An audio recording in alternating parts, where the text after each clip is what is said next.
Hi. It's been a while. Hope you're good. Hey, what is up? It's good to be back. It's good to be here pretending that you're all inside this little camera here. So, am I messing up focus? I think, okay, I think it's good. Hi. As you may or may not have noticed, we haven't really released any videos in April. And part of the reason for that is my own vacation at the start of the month, followed by heaps of catch-up following that vacation. Because, of course, while I was gone, 1.1 did indeed hit the experimental branch. And first and foremost, thank you so much for the feedback, the bug reports, the very positive sentiment about the game on EXP since we launched it up on the branch. It's been great fun following, it's been nice playing ourselves, and it's been amazing seeing what's already coming out of photo mode on EXP. Can't wait to share much of that on streams, etc. moving forwards. Aside from post-EXP launch shenanigans in the office, we've also been busy with other internal affairs that you may or may not catch wind of very quite soon in the upcoming few videos. Ooh, exciting! So, anyway, 1.1 stuff, this video, let's go. And let's first talk about the Epic Store, because we know that we've had issues for a while now where if you're someone who plays the game on Epic and bought the game post the release of 1.0, the EXP branch may not have been accessible to you.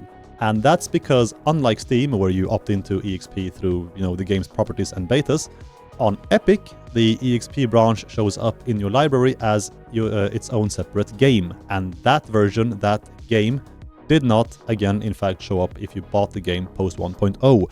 That should be fixed now. We're terribly sorry about that. Of course, we want both Steam and Epic players to be able to test EXP, enjoy the, update as we are chugging along developing it. And we want all of your feedback. So it should be back up. Again, sorry for the little mishap there. If you still can't see it, please let us know in the comments below. We will read all of them and search for anything wrong there. Secondly, we also want to touch on the point of experimental at all. And that point is not to launch 1.1 or any update really as some sort of like early access with the intention of delivering the complete 1.1, in this case, experience to anyone, because of course we all would like the game early. No, the intent is indeed for the game to be up there for testing and feedback purposes. Satisfactory is a massive game, both just the game itself and its success, in comparison to how small our studio is, even considering external testers, which we do have.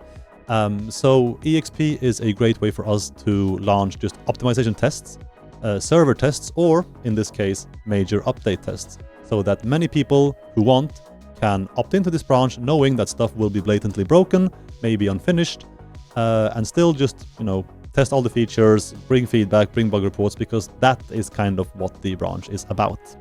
So if you are someone who enjoys EXP, maybe for the first time, please be aware that yes, instabilities and broken stuff may be a bit more apparent, obvious compared to the live game, which is bug-free, of course, as we all know, because you should never release a game if it's bugged. You would never do that back in 1995, and we shouldn't do that today either, of course. This EXP period is especially nice for features that are brand new to the game that we want to introduce to live Satisfactory, so that we can address issues that people have feedback on while these new toys are still heavily under development. A great example of this in 1.1 is controller support. Controllers are not an afterthought or an attempt for us to simply replicate keyboard and mouse movement into a new button layout. In fact, we are even partnering with FISHLABS for their expertise for this move onto controllers who design the magic with our input and blessings. With FISHLABS, we want to make sure that controllers have genuine thought behind them, properly making or molding game functionalities around them with features such as auto foliage pickup or submenus in menus or inventories. On top of finding comfortable button combinations, features like these are crucial for controllers to feel like a seamless, fun, smooth way to play. But it is new ground for us with this game, and thus a perfect time for us to hear what the community thinks about what we are making while we are in the process of making it. And so we have experimental. Alright, so for the news part of this video, Despite there being a break between the last video, which to be fair was pretty chunky, and this one, I don't really have anything that I can share with you today that is brand new, but I did feel like we shouldn't leave without giving you a small handful of nuggets of something. And so I want to go on a semi-quickfire round about stuff that you can not expect to see in 1.1 once the game goes from EXP to live, because I'm nice like that. We're not going to go through too many of these points today, but let's start with the somewhat recurring request of vertical splitters and mergers, as well as left-handed railway signals being their own separate buildables. We have heard discussions about this online, and we have had our own internal talks about this even before 1.1 hit EXP, but we are going to stick to our current design for a bit and maybe work off of feedback and our own feelings later down the line. But for now, we don't really have the time or feel the need to explore the other option compared to other things that need to be done more urgently with our current time constraints. Throughput monitors for pipes. No. Nope. No. I could sit in this chair for another 4 years and even then not explain even half as well as Snut did what the is going on inside of a pipe. Besides the black magic that is going on with liquids or fluids in our game, throughput monitors on pipes would also objectively require new art assets that we just simply won't have time to make before the game moves from EXP to live. Multiple personal elevator entrances. Cool idea, absolutely. Not for 1.1, but this one could definitely be something we check out later.